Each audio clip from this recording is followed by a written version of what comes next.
Pai, Senhor, todos os irmãos em Cristo Jesus. Eu sou Sérgio Maurício, pregador, escritor e professor da escola dominical. Em nosso site temos diversos artigos para subsídios para os professores das lições CPAD, BTEL e também subsídio para outras escolas dominicais de outras denominações evangélicas do Brasil e do exterior também. Santa Catarina, Brasil. Abraço especial de irmãos do Brasil, Moçambique, Angola, Portugal, Rússia, a comunidade brasileira nos Estados Unidos deve estar sempre nos ouvindo a mensagem da Palavra de Deus. Amados, vamos falar hoje sobre o profeta Jonas, né?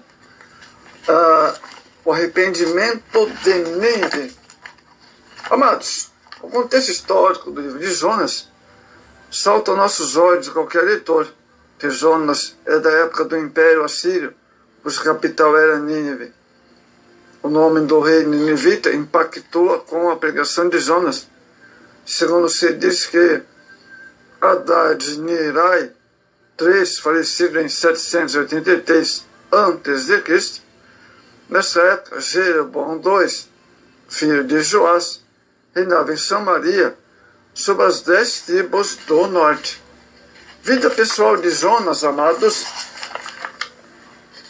Jonas apresentava apenas como filho de Amitai. Ele é mencionado em outras narrativas bíblicas, e por essa razão sabe-se que era profeta do reino do norte, natural de Gad-Efer, tendo vivido na época de Jeroboão II, segundo Reis 14. Gad-Efer localizava-se na terra de Zebulon, Josué 19:13, nas proximidades de Nazaré da Galileia. Jonas, que ele devia ir a Nínive clamar por essa cidade, desobedeceu a ordem divina, procurando fugir diante do Senhor. Ele fugiu para Tarsis, ao invés de ir para Nínive. É o único profeta bíblico do qual se tem a notícia que tentou resistir ao Senhor. Ele conseguiu em direção oposta. Tarsis, segundo Heródoto, é a mesma Tartessos da hora ocidental do mar Mediterrâneo, a sudoeste da Espanha, ideia aceita pela maioria dos pesquisadores bíblicos.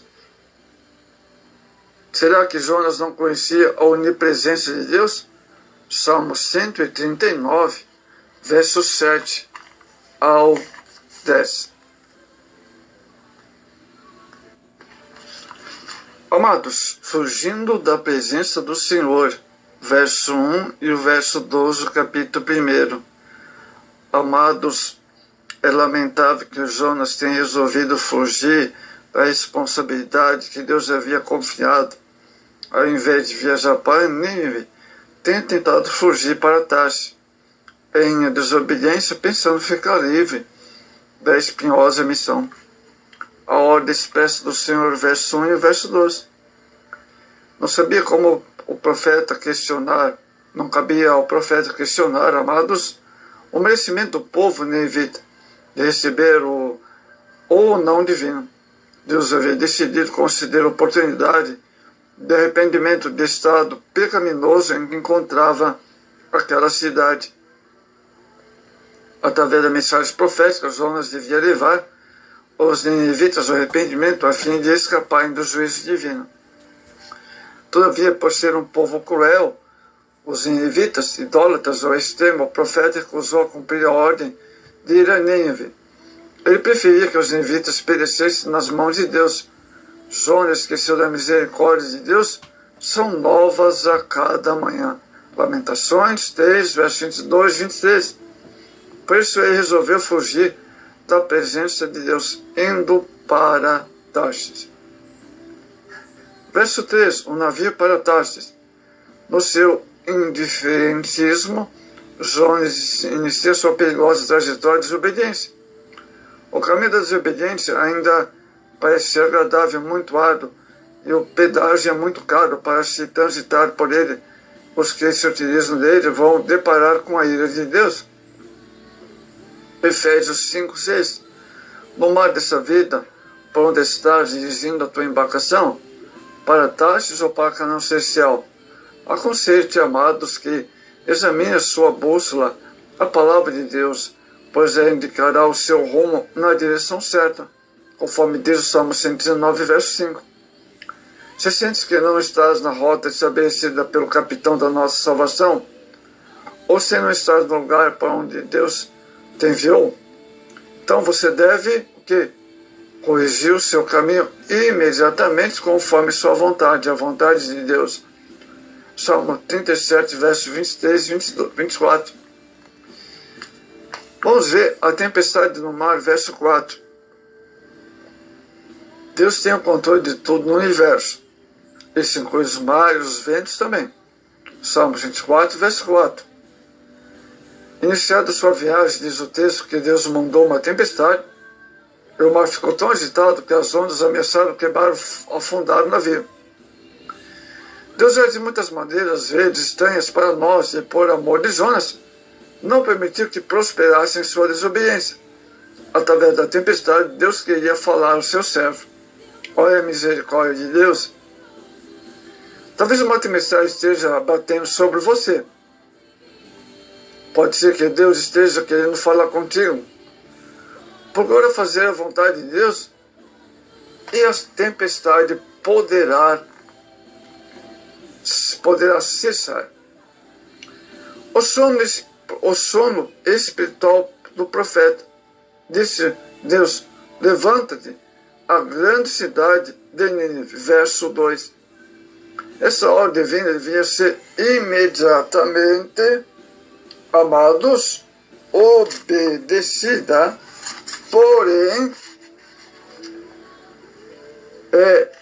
porém, amados, Jonas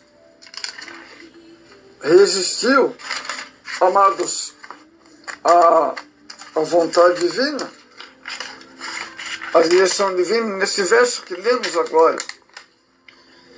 Com seu ressentimento alimentado contra os assírios, não chega a cumprir a tarefa que lhe foi dada e proferida. Prefere ignorar a ordem divina. Apesar da tempestade, desce ao porão do navio e deita a dormir.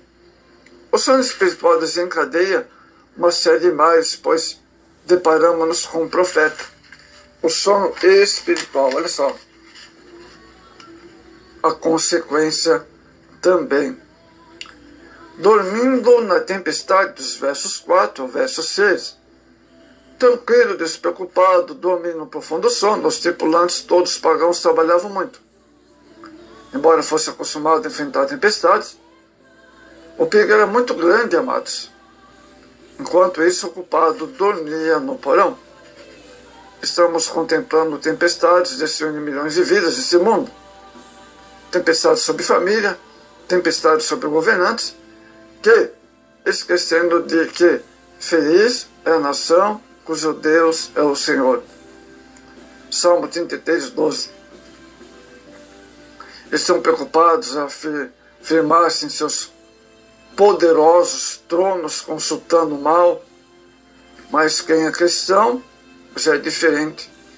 E o resultado é que não consegue acertar o rumo das suas embarcações, que quase sempre naufragam no mar do engano, tempestades de mundanismo e comodismo sobre a igreja, com o intuito de comprometê-la com o mundo, enfraquecendo a sua identidade. Enquanto a tempestade cai, lamentavelmente, muitos profetas estão dormindo quando deveriam falar de santidade, pregar santidade, exortando o povo de Deus a ser sal da terra e luz do mundo. Mateus 5, 13 e 14. Meditemos as palavras do apóstolo Paulo em sua carta aos Efésios, capítulo 5, verso 14 ao 17. Culpado é descoberto, verso 7 ao verso 10. o desespero dos marujos, os versos 11 ao 14, apavorados, perguntaram ao profeta: que faremos nós para que o mar acalme? Jonas sabia que estava colhendo o resultado de sua desobediência, pois não praticava o que pregava. Para outro, sabia que por ter recusado ir onde Deus enviara, estava diante de um grande perigo, que por sua vez estendesse aos pobres marujos. Nossa, a desobediência pode acarretar sofrimento às pessoas inocentes. Diante do perigo que ameaçava a todos, Jonas se expôs à própria vida para salvar os que estavam no navio. Esse é o caminho dos que rejeitam obedecer à ordem divina. Provérbios 10, 9. Vamos ver o verso 12, a oração do fugitivo. A ordem do fugitivo para os marinheiros foi: levantai-me e lançai-me ao mar. Após uma oração, fizeram juntamente isso. Lançaram Jonas no mar. Imediatamente acalmou a tempestade. Ao cair Jonas no mar, Deus preparou um grande peixe e tragou o profeta, ficando ele por 3 dias e 3 noites no ventre do mesmo.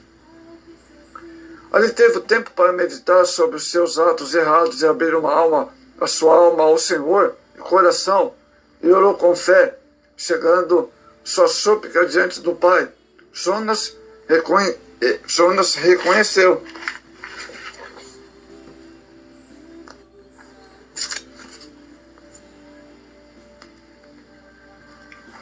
Amados, muitos perguntam sobre o grande peixe. Baleia ou grande peixe? Na Bíblia hebraica, a Septuaginta, do verso 17, é deslocado para o capítulo seguinte. A língua hebraica não dispõe de termo técnico para baleia.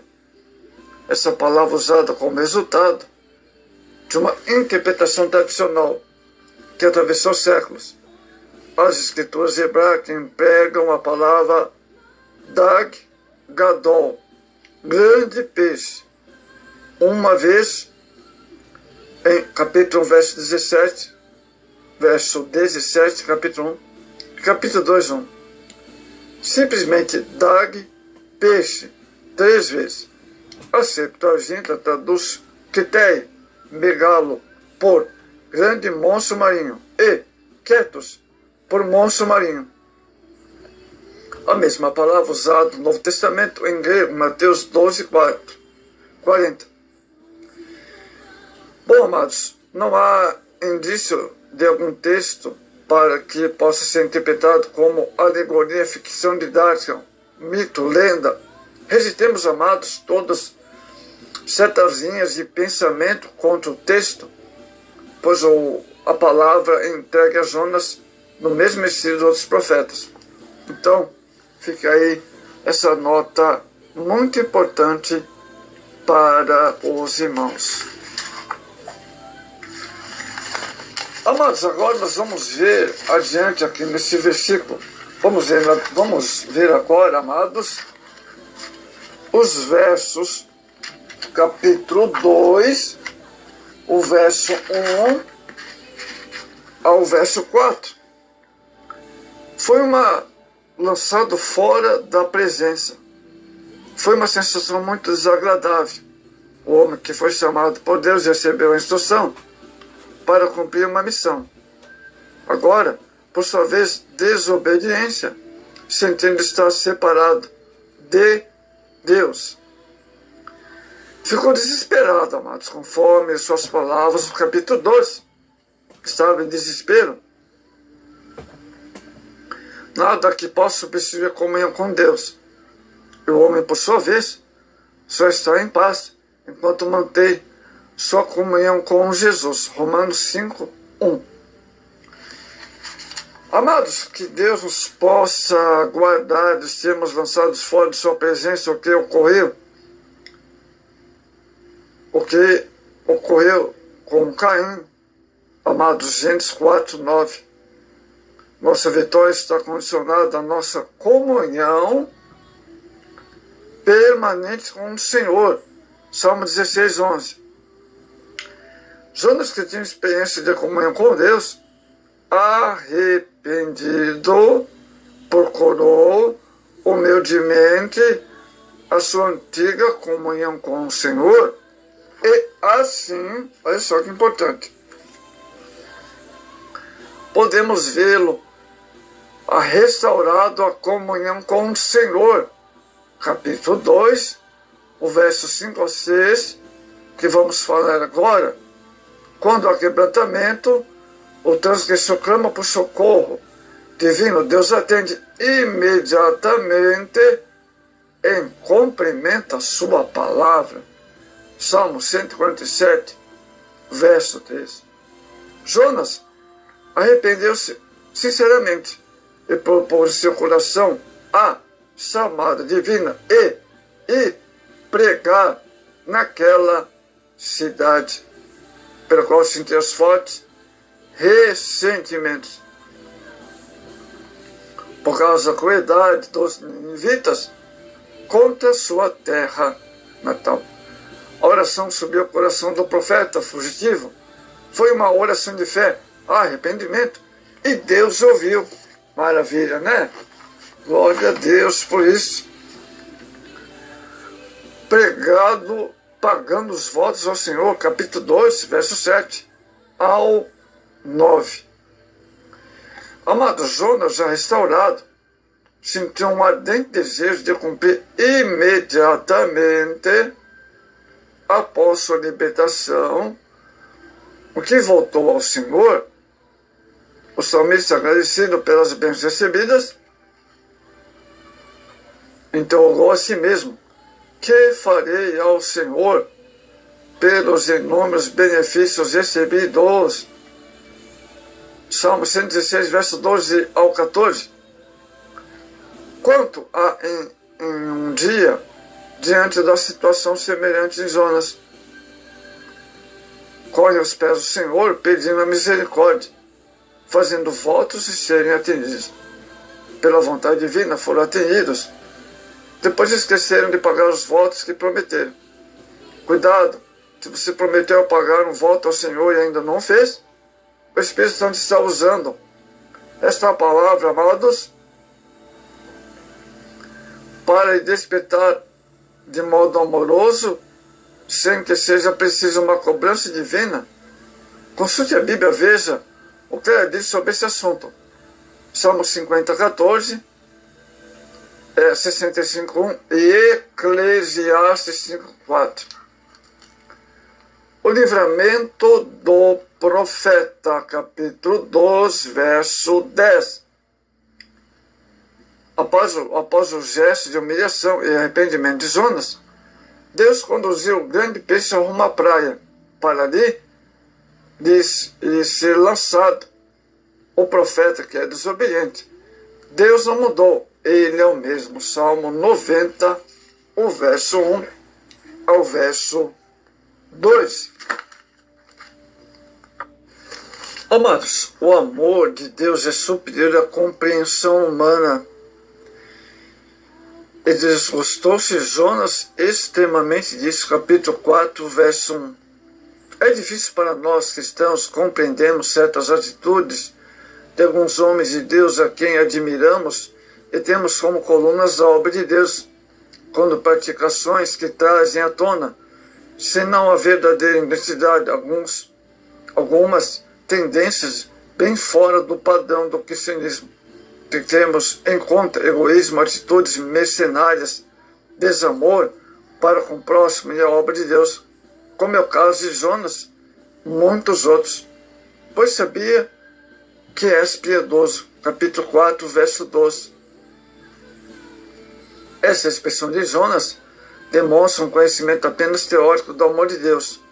Teologicamente admitia que, acima da graça divina, para alguns a salvação dos perdidos vale menos que a realização da vontade própria. Jonas 4, 3. tem compaixão da planta. Jonas 4:10. Sim, sinto em mim vergonha quando percebo a força que essas palavras causam espiritualmente. Causam em minha vida. É como espelho refletir a miséria da minha compreensão, matérias que julgamos ser prioritárias, a ponto de não percebermos que são, amados irmãos, apenas palha, feno, sentada à sombra da abobodeira. Jonas obstruiu pela visão do que é humano. Jonas estava impedido de perceber o clamor e o gemido de toda aquela gente. Quantas coisas, amados, ele não faz para fazer calar dentro do seu peito a voz e dever de amar aquela gente. Temos que ter compaixão das plantas, né? Templos, bens, materiais e tantas outras coisas que ficaram com vergonha de nós mesmos, se percebemos realmente pouco amor que temos pelas almas perdidas. Então, amor pelas almas perdidas deve estar acima dos bens materiais. Não rei eu de ter compaixão, capítulo 4, verso 12, olhando para aquela diferença entre o amor condicional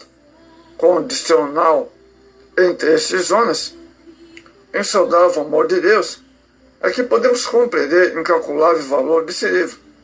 É o testemunho exato de fiel de que o amor de Deus por suas criaturas é infinitamente superior à compreensão humana.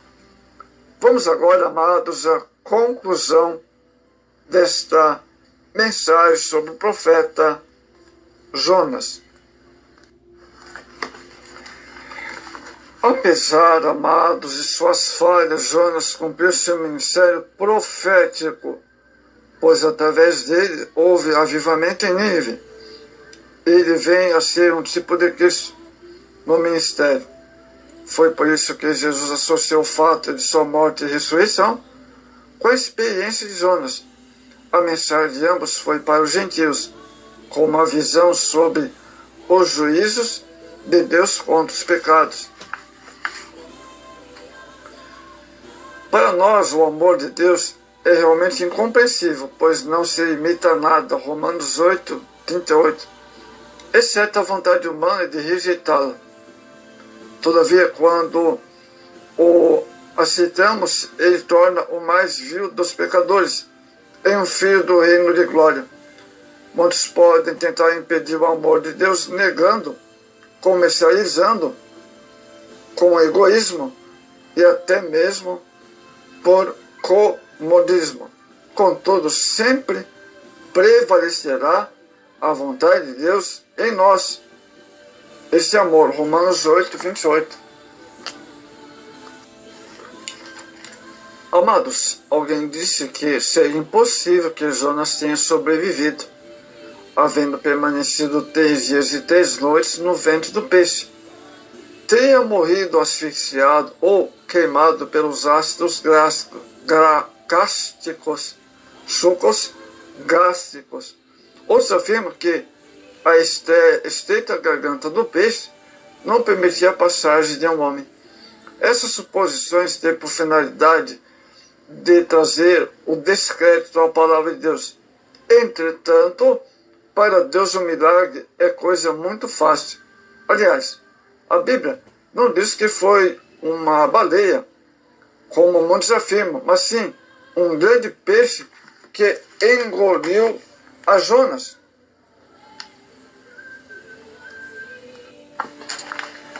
Amados, a história de Jonas, que fascina crianças e adultos, é mais conhecida por narrar a experiência do profeta no ventre do grande peixe. No entanto, esse acontecimento não deve ofuscar um milagre maior, a conversão da cidade pagã. Os 2 milagres foram mencionados pelo Senhor Jesus e continuam a impressionar ao longo da história. Amados, Jonas nos transmite uma importante lição prática. O relato em si mostra a diferença abismal entre a vontade divina e a justiça humana. Aos ninivitas, Deus falou por intermédio de Jonas. Hoje ele fala através de Jesus, que continua a salvar, curar e batizar com o Espírito Santo. Ele mesmo disse: eis que está aqui quem é maior que Jonas. Mateus 2:41. O mestre operou sinais, prodígios, maravilhas, como nenhum outro antes e depois dele, e deu oportunidade de salvação a todos. Atos 10:38. Mesmo assim, foi rejeitado por sua geração. Por isso, lançou em rosto a incredulidade dos seus contemporâneos. Mas Jesus elogiou a fé dos ninivitas por haverem ouvido a pregação do profeta, e os ninivitas se arrependeram de seus pecados. Amados, Nínive era absolutamente odiada pelos judeus na época, como capital do Império Assírio. Ela representava a maldade, crueldade, impiedade e a agudeza de um império perverso. Mas o Altíssimo, cheio de graça e amor, volta o seu olhar para aquela cidade impenitente ao decidir enviar o profeta Jonas. O profeta, sabedor de toda a maldade praticada pelos ninivitas, resistiu ao seu chamado divino. Entretanto, Deus estava no controle e não demorou para que o profeta fosse até Nínive levar a mensagem de salvação. Jonas aprendeu, amados, uma extraordinária lição a respeito do grande amor e misericórdia de Deus. Não podemos nos esquecer, amados, que a mensagem de salvação é para toda a humanidade. Entretanto, é interessante, amados, entender uma coisa. Na primeira, Jonas desobedece e sofre as consequências. Mas, na segunda, ele ouve ao Senhor e lhe obedece e prega arrependimento aos ninivitas, antiga capital da Síria. Então houve ali, amados, um grande quebrantamento. Então, o Senhor também no dia de hoje chama você ao arrependimento, ou arrepender seus pecados. Venha, é tempo de você reconciliar. Se você vir para Ele, Ele está com os braços abertos para te receber. Basta você ouvir a palavra do Senhor. Jonas pegou arrependimento. O Senhor também no dia de hoje tem chamado você a um arrependimento total de sua vida. Pois o tempo da graça é agora. O tempo de voltar-se para Deus, de reconciliar com o Senhor é agora. O tempo de achar a salvação, o tempo de ter chance, de buscar a Deus, se humilhar para Deus agora. Pois hoje os ninivitas tiveram chance, se arrependeram e eles se converteram de seu mal. Então o tempo agora também de você se arrepender do seu mal, como fizeram os ninivitas, pois a chance é agora, pois breve virá o juízo final.